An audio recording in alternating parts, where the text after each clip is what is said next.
breakfast could have been the dudes is abnormal, and that's all I'm saying. Will you raise your goddamn glass? The American war is over. Come on.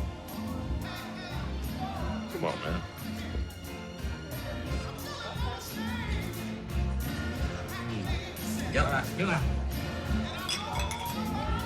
Hey everyone, I'm Dom Griffin, I'm a film critic, and you're watching the Armchair Auteur. This is an ongoing video series where I talk about movies, so if you're the kind of person that likes watching people talk about movies at length, please consider subscribing. Today, we're going to be doing a review of Da 5 Bloods, the new Spike Lee film that debuted on Netflix this past Friday. I apologize for this video being a few days later than usual. I really want to sit with this movie. With everything that's going on, this movie just really kind of hit me like a real visceral level. I kind of wanted to take my time before doing the review so I wouldn't just like fire off something like, you know, pointlessly. As I talked about in my last video, in anticipation of this movie coming out, I went back and watched every Spike Lee movie I'd never seen before, and I also watched a lot of Spike Lee movies I have seen again. Like I rewatched a lot of his films. I watched like 15 of his movies this year. So I'm a huge Spike Lee fan. I have been since like high school, and it's been kind of fun kind of going back in his filmography like all at once and like revisiting different eras and different types of things he's done in the past. And going into this movie with all of that recent knowledge and feeling his work so deeply, I can unequivocally say that this is his best movie in years. Easily since Inside Man, probably I think better than Inside Man, so I guess I'd say his best film since The 25th Hour. I don't like or care about BlackKklansman, so like if anyone asks me in the comments like what about BlackKklansman, fuck BlackKklansman. Not my cup of tea. A basic plot explanation for the film: The 5 Bloods is about a unit of black soldiers from the Vietnam War who, in current present day, revisit Vietnam. They go back to the jungle, and they're on a mission. Sort of, it's like a reunion, but it's also a mission to get this gold they buried back during the war when their commander died. Their commander was played by Chadwick Boseman, who is a little bit out of place in this movie, I'm not gonna lie. And then the rest of the unit is Clark Peters from The Wire, Isaiah Willett Jr. from The Wire, and also Delroy Lindo, who has not been in a Spike Lee movie since Clockers, I believe, and is generally usually the best thing in a Spike Lee movie when he's in it, other than Malcolm X, because Denzel's in that. And he's the best thing here, and it's the best performance of the year of any actor. I know people are like, it's 2020, a lot of movies didn't come out. Trust me, it's going to be the best. Nothing this year is going to top Delroy Lindo in this movie. What makes the plot so cool is like the movie was initially going to be written for, I think Oliver Stone was going to make this a movie, and it was written by the two guys that created the Flash TV show in the 90s. One of them is Summer from the OC's dad. Anyway, they had written this movie as sort of like almost like a Three Kings-esque, you know, like Vietnam War heist flick thing for Oliver Stone, who famously, you know, like does movies about Vietnam. And Spike Lee took over as director, and then him and his co-writer Kevin Wilmot rewrote the film, made it more from the black perspective, and imbued it with all of the like Spike-isms that we know and love, and made it a much more personal film. And I think it is so much better for it. When people talk about Spike Lee's films, the people who don't like Spike Lee's films, there are certain criticisms of his work that are like very valid, like the way he treats women in his stories. He clearly has some sort of hang-ups, specifically about black women, that is always kind of bothersome. Sometimes the way he treats sex can be weird for people. But the main thing people complain about with his movies is that they're too blunt, like they're too like obvious, and like he often has characters just straight up saying themes of the movie in the movie and almost turning fictional characters into mouthpieces for his own personal politics. And like, yeah, that is definitely like the main hallmark of the Spike Lee style. But I don't really look at that as like a negative thing anymore. I mean, like, obviously I'm someone who in narrative does sort of prefer subtlety of theme and stuff like that. But like the very way that Spike is blunt, the very way he is broad and obvious, kind of works, and I think it's sort of necessary. This is a movie that has a very strong narrative at its core. Like the whole gold heist thing is very intriguing, and then the flashbacks to the Vietnam War with the elder actors playing themselves when they're younger, so the whole thing kind of feels sort of like a memory, is really engaging and engrossing. But throughout the movie, obviously, like many Spike Lee movies, we see tons of like inserts of like history lessons, sort of.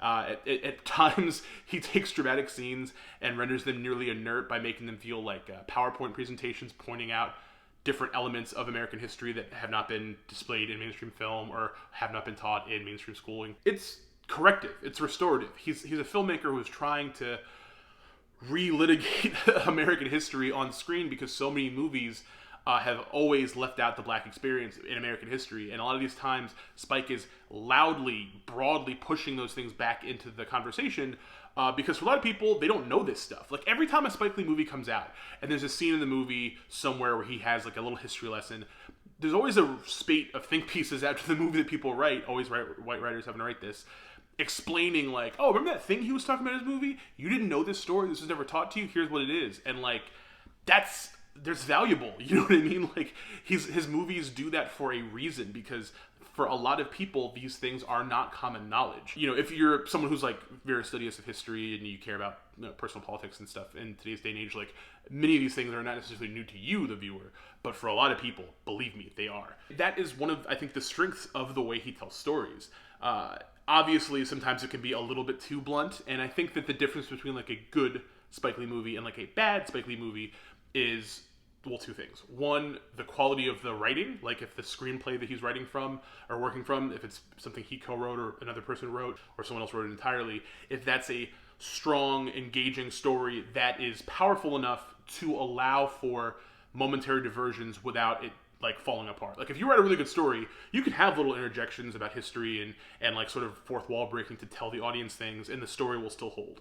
And then also the acting. If the actual performances in the movie are strong enough and emotionally engaging enough, and you, the viewer, are connected to what's going on, again, you will not mind those diversions because you're already on the hook. And for me, that is why a lot of Spike Lee's movies work for me, the best ones anyway.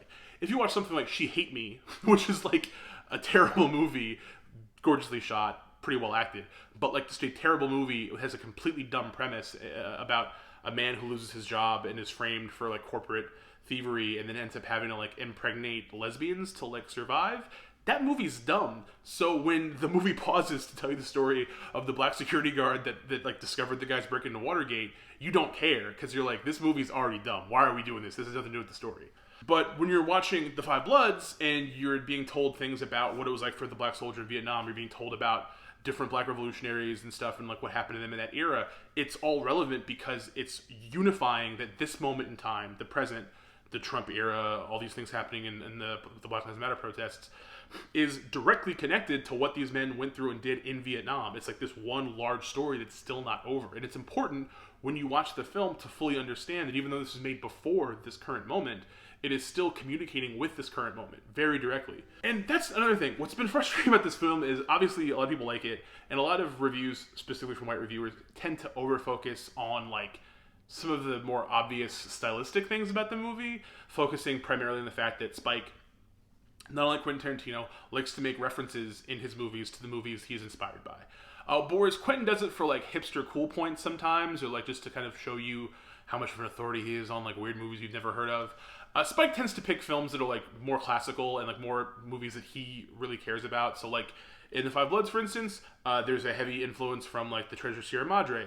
There's a heavy influence from other Vietnam War movies, like from Apocalypse Now. Like you'll see stuff in here from like Bridge of the River Kwai. Like he makes these like kind of broad references, sort of as like actual thinking homage. Like and it works. And I keep seeing people over focus on like, him and he's a film professor and so's the co-writer, and like this is a movie about Vietnam movies and like deconstructing them, and like yeah, kinda, that's definitely a part of the stew. But what makes it so good is not that stuff. It's not just that he's recontextualizing things we've seen in this genre. It's that he's making a war movie, and it's one of the few American like mainstream war movies that is not solely about the fact that we've had wars in this country where we go and kill brown people and then we come back and we feel sad about it. Like so many American war movies are just about how sad soldiers feel, and I'm not discounting that experience or anything, but I'm saying like those movies are always so one-sided. You know what I mean? They always film other countries with like bad color grading, like they don't exist, like there's some far off like planet and stuff, and they don't talk about what the other people on the other side were fighting for very well. In this movie, there's this one moment that to me really stuck out and why I love the film so much, where it's like a flashback to the jungle, and the guys are walking through and they encounter like some VC and they start shooting at each other. But as the VC are like approaching, they're having a conversation, like they're speaking Vietnamese, and their dialogue is also subtitled. So you can see that these soldiers were just having the same kind of like regular guy talking conversation that our main characters have been having. You know what I mean? And like, it's a very small little moment, but it unotherizes them in a way. You know what I mean? This is not a movie that shies away from what Americans did in the Vietnam War and like how destructive it was for those people. It's not a movie that just focuses on what these soldiers have gone through. It also focuses on what the war has done to everybody. And it's also focused on the fact that these black men were fighting for something that when they came home they did not have. Like that real full freedom that to this day people still don't have. And if we are going to talk about style and everything, I mean, Spike is always a brilliantly stylized director. Even his bad movies look good. Even his bad movies are fun to watch and engage with. He just has such a sharp visual style, and the way that he tells stories and the way that he toys with things is always interesting to me. And this movie's no exception. I mean, the way he plays with aspect ratio to have like the more boxy sequences being in the past, like the more widescreen stuff in the present, is very fun. And it's a lot better executed than the way he uses anamorphic lenses in like Girl 6 or Crooklyn. And even more so than the way he references other people's films and the classics that inspired him to make this movie. In some ways, he's echoing things from his other works as well. I mean, the last time that Spike made a movie about the war was World War II and his Miracle at St. Anna, which is a gorgeous and pretty good movie that has a lot of very, very, very heavy writing flaws. That movie also spoke to the idea that when you're a black soldier, you're still like somewhat less than. There's a sequence in this movie where we hear Hanoi Hannah broadcasting to the black soldiers and talking to them in propaganda terms about how unloved and shitty things are in America and about MLK being assassinated and stuff. And it really echoes a similar scene in Miracle at St. Anna where Mildred Gellers is telling the black soldiers the same type of stuff. Like, it's you're going to fight a war where the other side knows that conditions for you are garbage, and they're kind of using that to play against you. But really, I think what makes the movie so good and why to me it speaks to me like very, very deeply is, as crazy and bombastic as Spike's style can be when it comes to like broader, you know, it comes to action or it comes to like cool sequences and stuff. There's a very, very, very tense sequence in this film involving a landmine that's like one of the best sequences I've seen in any of his films. It's just so well done. What really grabs me is the very specific way that he frames and centers like love on screen. Like so much of this movie is about these four men coming back together, and Delroy Lindo's son is played by Jonathan Majors from The Last Black Man in San Francisco, so it's like this like kind of family unit, and seeing how tight-knit they are, and even though they disagree, even though they have these like, you know, very strong ideological differences at times, the way they come together, these moments of like peace and calm and like camaraderie between like these men who are friends but also like brothers, between Delroy Lindo and his son, like the father and son thing, those moments always feel extra, I don't want to say tranquil, but they feel really comforting. You know what I mean? And even though Spike will sometimes do really weird, creative things to like highlight an idea or a thought, or, you know, like the stuff people love talking about, like the dolly shots and stuff, that stuff is always in like stark contrast to the way he focuses on those little moments. Like, it feels like time stops. Like, Spike is a filmmaker who's very good at playing with time, particularly if you're watching The 25th Hour, and this movie to a somewhat lesser extent. And he makes those moments feel so important. Like, you really feel that closeness. And for me, because those moments play so well, and because they're so well acted, I mean, just really, really incredibly acted, it buys you mileage to get the other stuff across. You don't feel quite so bothered that the movie is a little bit languid. You don't feel so bothered that there's, you know, it could be trimmed up a little bit more, or that he sometimes pauses maybe a little bit too long on some of these history lessons. Because at its core, what's touching you is so intense and so effective. And I think that's why I think this movie is so special. You know what I mean? Like, it's something that really sticks with you. And I fully expect it to continue sticking with me through subsequent viewings. And if you watch this film or you watch other Spike Lee films, decide to like explore this man's filmography more, I just really hope it sticks with you too. Those are my thoughts on The Five Bloods. I think it's the best movie of the year so far. Obviously, it's kind of a low bar to clear, I know. But I loved it, and I think more people should see it. If you guys are galvanized by what's going on in the streets and stuff to this day, and you want to find movies or content to consume to better understand Black experience, please, for the love of God, watch fewer of these Black Lives Matter genre movies on Netflix and Amazon Prime. They're all just torture porn, and they're all just like really, really depressing things about the Black experience.